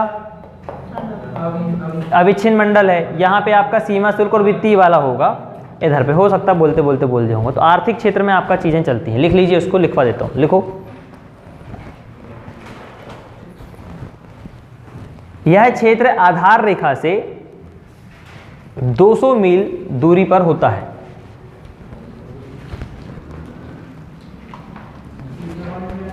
तीसरा नंबर पे है। अच्छा, तीसरा पॉइंट नहीं बताया क्या अभी? लिख लीजिए इसको, आर्थिक क्षेत्र। थोड़ा तो समझदारी से लिख लो रे। आर्थिक क्षेत्र, आर्थिक मंडल या आर्थिक क्षेत्र, इसी को बोलेंगे अपन क्या, इकोनॉमिक जोन।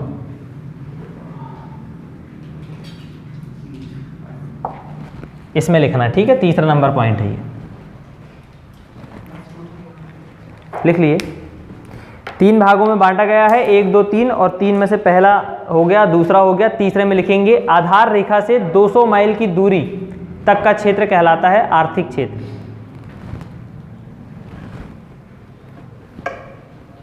दो 200 समुद्री मील। कानून भी ला सकते हैं, मतलब कहीं से बाहर आके कब्जा कर लिया। समझौता होता है, कानून नहीं।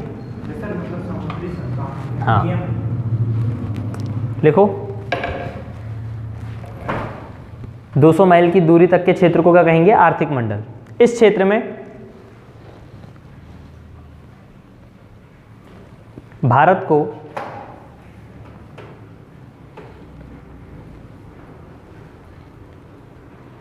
वैज्ञानिक अनुसंधान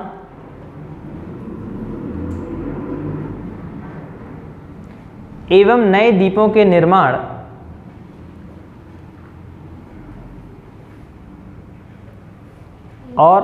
नए द्वीपों का निर्माण, कोई द्वीप अगर बनाना हो उनको वहाँ पे तो वहाँ बना सकते हैं। और प्राकृतिक संसाधनों के विदोहन का अधिकार होता है। बिल्कुल बना सकते हैं। हाँ, और प्राकृतिक संसाधनों का विदोहन मतलब उनका उपयोग करने की छूट होती है। प्राकृतिक संसाधनों के विदोहन का अधिकार या छूट होती है। थोड़ा तो मन से भी लिख लिया करो, मैं अपनी भाषा में तुमको लिखवाता हूँ। तो इस प्रकार की होती हैं जलीय सीमाएं आप लोगों की। तो ध्यान रखेंगे, इसमें 3 प्रकार की चीज़ें आप लोगों ने पढ़ा है। पहला पढ़ा है टेरिटोरियल सीज, दूसरा पढ़ा है आपने कंटिजेनियस जोन, और तीसरा पढ़ा है आपने इकोनॉमिक जोन। एक एक की चीज़ें आपको पता रहना चाहिए। पहले की अगर बात करूं प्रादेशिक सीमा की, तो 0 से लेके 12 समुद्री मील, 0 से लेके 24 समुद्री मील की दूरी पे कौन है आपका संलग्न क्षेत्र, 0 से लेके 200 माइल की दूरी पे कौन है आपका आर्थिक मंडल है, और इसके बाद जो लग जाता है आपका उच्च सागर लग जाता है, ठीक है, जहाँ पे सबका अधिकार होता है। किसी भी देश की सीमा 200 नॉटिकल मील से ज़्यादा नहीं। ये कौन कहता है? ये आपका विश्व समुद्री संगठन जो होता है उसने इस चीज़ को डिसाइड करके रखा है। अब कोई अगर कब्जा कर ले, कोई अगर तालिबानी टाइप के लोग आके वहाँ बैठ जाएं तो फिर बात अलग है। तो एक प्रकार का ये समझौता टाइप का है, एक प्रकार का कानूनी टाइप मान लो कि इतनी इतनी दूरी पे होना चाहिए, इससे ज़्यादा नहीं होना चाहिए, ठीक है। चलिए, अरे तो वो चाइना की बात है ना, मैं जाके लड़ूं उससे क्या हो? कर रहा है तो कर रहा है ना, क्या कर सकते। देखो क्या है, कानून बनाए जाते हैं तोड़ने के लिए, पता है नहीं पता, होते नहीं होते, कानून बनते हैं तोड़ने के लिए। जो चीज़ें पहले से डिसाइड करके रखी गई है उसका अगर वो तोड़ के उसको आगे बढ़ रहा है तो पूरे देश में उसका नाम चलेगा नहीं चलेगा? चलेगा। उनका चाइना ने इतना कब्जा कर लिया, अरे बाप रे बाप रे बाप रे, दबदबा। इसी को तो कहते हैं कि 21वीं शताब्दी की पावरफुल शक्ति बनने के लिए चाइना आगे इसीलिए तो हो रहा है। उसने श्रीलंका के पास में आके, सोचो आप, कितने सारे उनने कंस्ट्रक्शन काम शुरू कर दिया वहाँ पे श्रीलंका में आके, पाकिस्तान में कंस्ट्रक्शन शुरू कर दिया, पूरे वर्ल्ड में कंस्ट्रक्शन शुरू करना शुरू कर दिया उसने। तो क्यों है ये, क्या कर रहे हैं? कुल मिला के अपने आप को पूरे संपूर्ण देश में बड़ा दिखाने के लिए कर रहे हैं। तो बड़ा हो रहा है। जिस दिन सारे देश इकट्ठे मिलेंगे उस दिन चाइना का माल टिकता नहीं है ज़्यादा दिन, ऐसा हो जाता है। पर अभी कोई कर नहीं रहा है, एक्शन नहीं ले रहे हैं, ठीक। चलो, ये बात हो गई अपनी भारत की जलीय सीमा की। अब देखेंगे भारत के साथ कौन कौन से ऐसे देश हैं जो जलीय सीमा साझा करते हैं। ये भारत का नक्शा जो आप लोगों ने बनाया था एक बार देख लीजिए फिर से। और यहाँ पे है आपका श्रीलंका। सुनो, मज़ेदार बात बता रहा हूँ तुमको, आज तुमको रामेश्वरम रख लेता हूँ मैं घुमाने, चलोगे? नए साल के दिन अपन लोग गोवा गए, कैसा लगा सबको?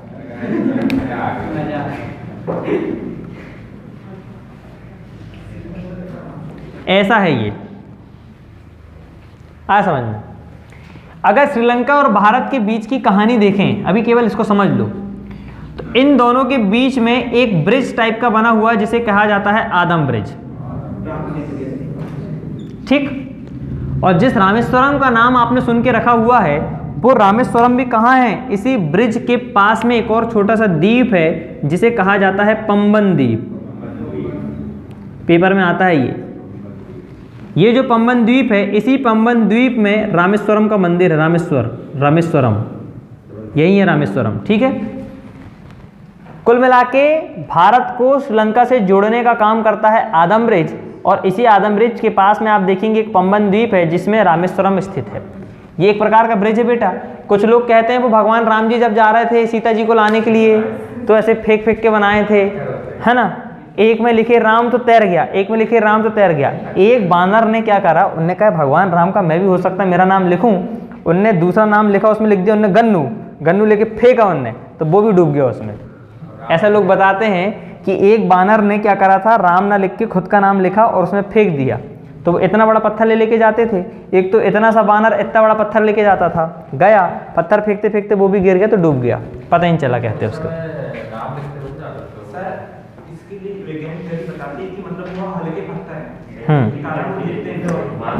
बेटा बहुत बहुत विवादित चीज़ है ये। जो साइंस है ना वो धर्म के सामने नहीं टिका है। अच्छी अच्छी बातें। एक बात बताओ, इतना सा पत्थर उठाना, ज़्यादा हल्का भी नहीं, इतना सा पत्थर उठाना जर्रा सा और उसको फेंक देना पानी में, डूबेगा कि नहीं डूबेगा? डूब जाता है। समझ रहे हो तुम ना? इतना बड़ा पत्थर उठाना, चपटा हो, गोल हो, आड़ा हो, बेड़ा हो, केड़ा हो, जैसा भी हो, उसको उठाना और पानी में फेंक देना तो भी डूब जाएगा। वैज्ञानिक थ्योरी ने उसे बता दिया कि भैया उस प्रकार के जो पत्थर थे वे हल्के पत्थर थे जो तैर सकते हैं, बोलते हैं, ठीक है। अब जो जितने भी धार में उन्होंने कभी एक काम करो, वहीं के पत्थर उठाओ और फेंक के बताओ जरा, पत्थर तो है ना आज भी वहीं पे है ना, है कि नहीं है पत्थर, है, बताओ जरा फेंक के बताओ। और जो तैर रहे थे तो अभी तक क्यों नहीं तैर रहे हैं फिर? उस समय कैसे तैर रहे थे? उसी समय तैर रहे थे, अब नहीं तैर रहे हैं, वो तो डूब गए ना अब सारे। थ्योरी साइंस की गलत होती है धर्म के सामने, याद रखना, बहुत बड़ा है धर्म, साइंस छोटा ही है अभी भी उसके सामने, तो उसके सामने पंगा नहीं लेना चाहिए, ठीक। चलो आगे देखिए, क्या पढ़ रहे थे अपन? श्रीलंका के बारे में पढ़ रहे थे। तो आदम ब्रिज इन दोनों के बीच में जोड़ता है। अब देखिए, आपसे पूछेगा कि भारत और श्रीलंका दोनों किसके माध्यम से जुड़े हुए हैं, तो एक संधि आपको देखने को मिलेगा जिसका नाम है पाक स्ट्रेट या पाक संधि, पाक जल संधि। कैसी है पाक जल संधि ये भी बताता हूं। और इसके नीचे आ जाओगे तो यहां मिलेगी आपको मन्नार की खाड़ी। दो चीजें यहां पे आज अच्छे तरीके से समझ के चले जाइए। अगर मैं बात करूं दूसरे पेन लेके, देखो यहां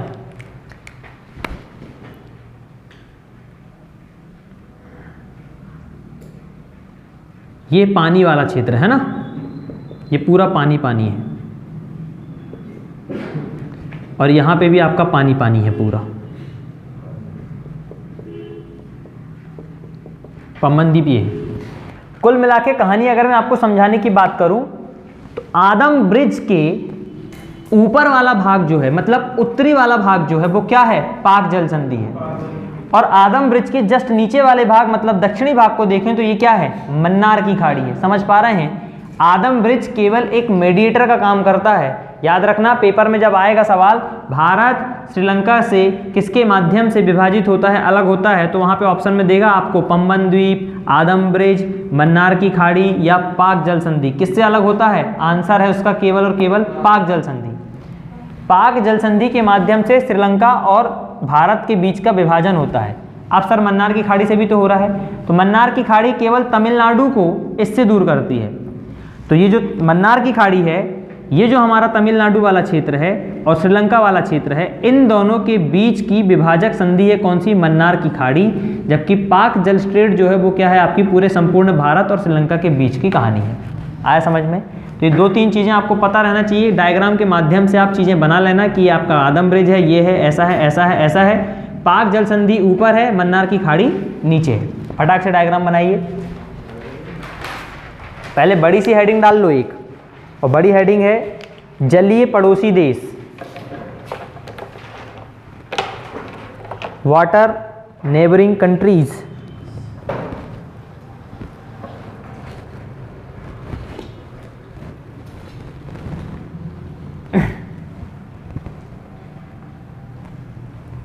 और ऐसा एक छोटा सा डायग्राम बना लो।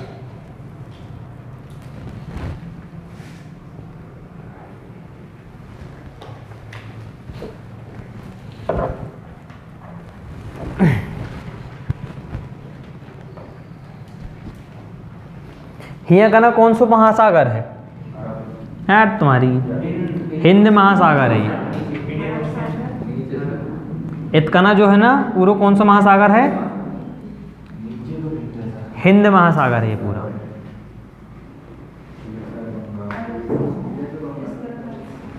इधर पे बंगाल की खाड़ी, इधर है अरब सागर। बन गया?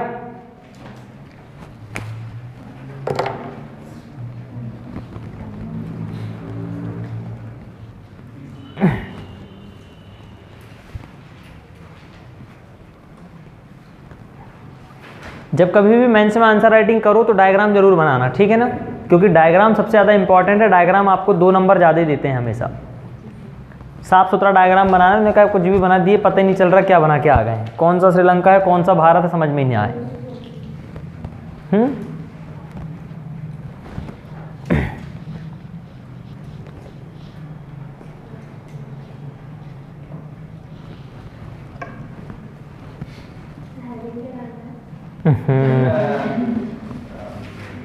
जलीय पड़ोसी देश, इंग्लिश में बताऊं, वाटर नेबरिंग कंट्री, अंग्रेज।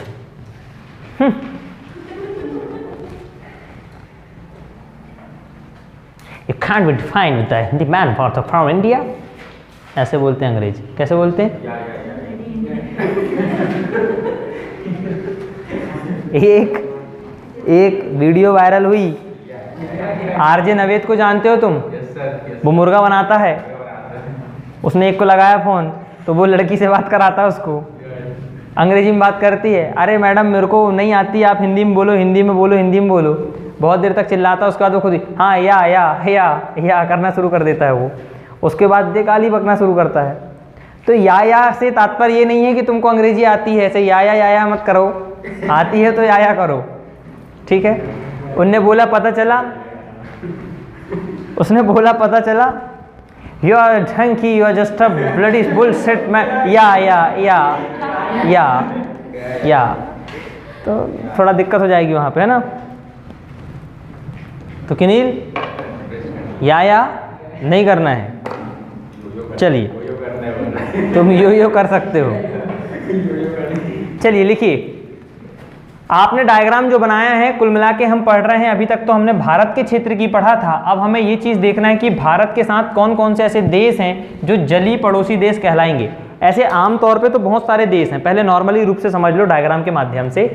क्या पाकिस्तान भारत का जलीय पड़ोसी देश है क्या नहीं है? बिल्कुल है, क्योंकि आपका इधर गुजरात है, ये इधर है, यहाँ से पाकिस्तान भी लगा हुआ है बेटा, तो ये जल के साथ इसकी सीमा भी बनती, मतलब सीमा भले ही आप मत पढ़ो परंतु जलीय पड़ोसी देश भी है ये। बांग्लादेश भी आपके साथ पड़ोसी देश में मिल जाएगा, इधर पे आप चलोगे तो म्यांमार मिल जाएगा, इधर श्रीलंका तो है ही है, इधर पे चले जाओगे तो आपको इंडोनेशिया मिल जाएगा।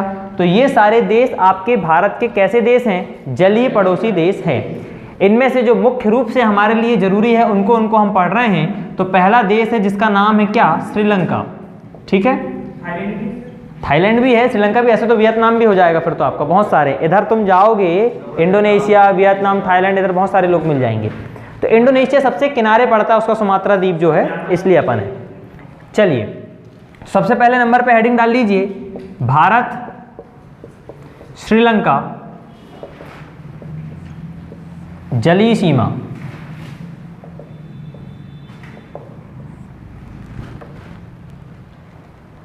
पहला पड़ोसी देश अपन किसको मान रहे हैं? भारत और श्रीलंका को।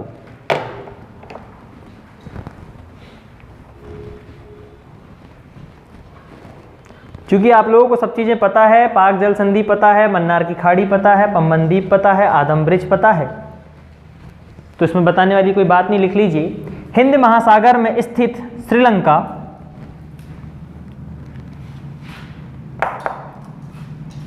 हिंद महासागर में स्थित श्रीलंका भारत को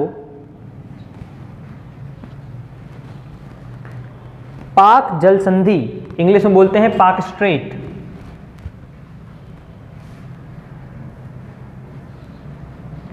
के माध्यम से विभाजित करता है।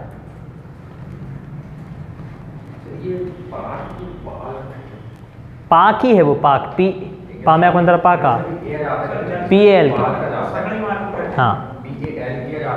हाँ वो के वहाँ पे साइलेंट, एल जो है वो साइलेंट रहता है, ठीक है। पाक स्ट्रेट या पाक जल संधि के माध्यम से मुख्य भूमि से विभाजित करता है। आगे लिखेंगे, आदम ब्रिज तमिलनाडु और श्रीलंका के मध्य स्थित ब्रिज है।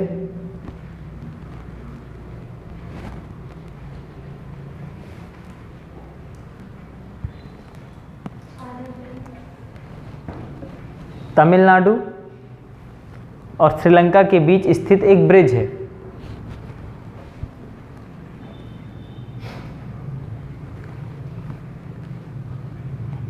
इसी ब्रिज के समीप पम्बन द्वीप है जहां रामेश्वरम स्थित है। कई बार पेपर में आता रामेश्वरम स्थित है, आदम ब्रिज में है, उनने कहा पम्बन द्वीप में है, उनने कहा जे द्वीप में है, उनने कहा बे द्वीप में है, तो कौन से द्वीप में है? पम्बन द्वीप। इसी ब्रिज के पास निकट पम्बन द्वीप है जहां रामेश्वरम स्थित है।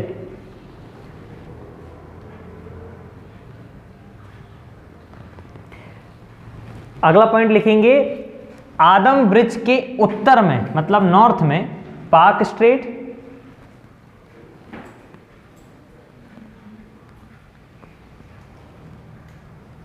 आदम ब्रिज के उत्तर में पाक स्ट्रेट या पाक जल संधि, और दक्षिण में मन्नार की खाड़ी है।